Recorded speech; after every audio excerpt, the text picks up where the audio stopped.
Hi everyone, chasing my yoga ball around so I can come sit and talk with you for a minute. Hi, Sharon here with the Tango Wisdom educational informational videos.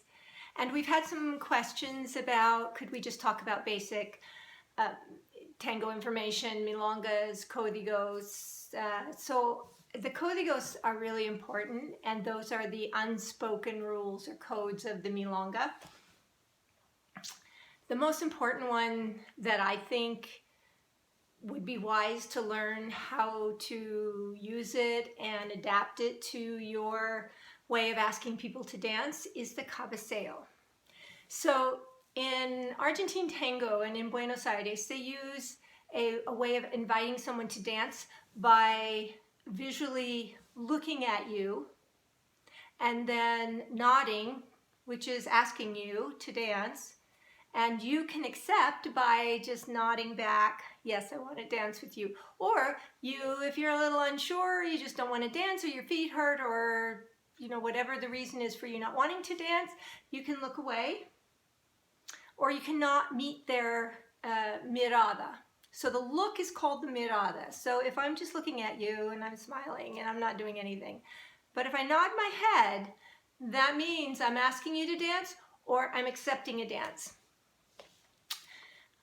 So I like to use these codes because they actually make the milonga a more pleasant experience, because then you're not guessing at what you're supposed to do or how you're supposed to do it.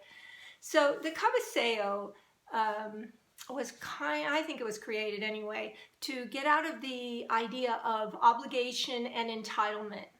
So obligation is that you feel obligated to dance with someone. And entitlement is that you feel that you're entitled to dance with that person. And if you ask them verbally, it's hard for someone to say no, even if they want to say no. And everyone can say no. So if there's all sorts of reasons that people don't return your cabeceo or won't dance, you don't know what they are. Don't take it personally. It's not about you. It could just be the music. It could be that particular day you don't feel like dancing with that person. And for people who dance a lot, who are kind of on the popular list of being able to dance with, they sometimes have to choose who they want to dance with, because you can't dance with everybody. It's hard to do. I use this in all my dances now, so even if I'm a swing dancer, I try to catch the eye of who I want to dance with. That's my way of getting their attention, instead of just going up and getting them, because they're going to feel obligated to say yes, maybe, or they'll just flat out say no, and that never feels good. If you can't see someone to catch their eye, to use the cabeceo, get closer. Sit a little bit closer. I like the 45, the 45-degree angle, because our peripheral vision can see that instead of just sitting right in front of their face. And if someone's talking and in conversation, that's a no. Just take it as a no. They're not interested in dancing at that moment.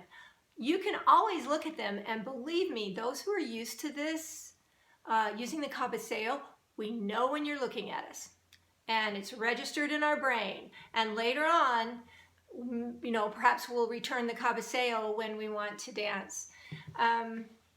If someone asks you by the cabeceo and you nod, keep your eye on them. Wait for the leader. This is for leaders who've asked you to dance. By the way, both leaders and followers can use the cabeceo. In fact, I recommend that women get used to doing this. I've heard some women say, oh, I'm never going to ask anyone to dance. But if you go to Buenos Aires, those women are asking with very, very direct miradas. There's no mistake that they want to dance with the person that they've got their sights on. And wait for them to come up to you so you can make sure it's you, because it might be that person over here, that person over here. So wait till they get to you. They will come to you.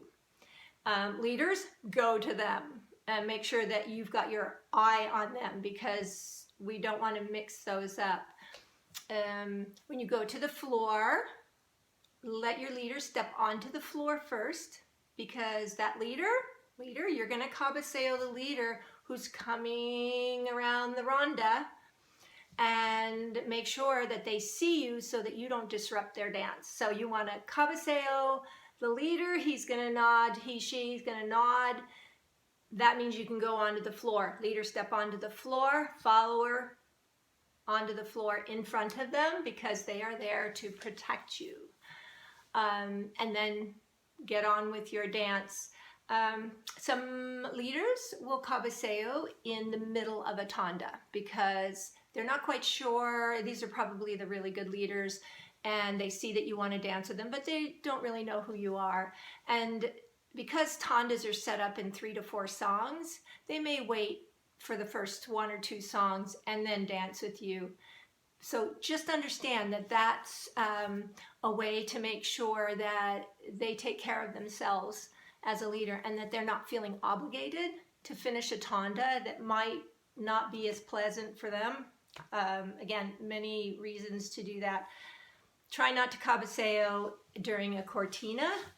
The cortina is not the time that you're supposed to be cabeceoing. It's the time you can look around and see who you'd like to dance with. But in general, try and wait for the music to start. You know, people are watching and looking, and you can kind of figure this out pretty quickly. Practice it. It's a really good idea to practice it. Some of us are pretty good at it now. I still get confused. I'm not sure who I'm cabeceoing, and you know, we just laugh about it because, you know, it's okay to make a mistake on this. I want you to try and use it. Try and understand that it's a really great way of asking people to dance. And also, if you want to say no, you can say no in a somewhat polite way. Okay? Awesome. I can't wait to talk to you about the next topic. I'm not sure what it is yet. I'm working on it. And I'll see you later. Bye-bye.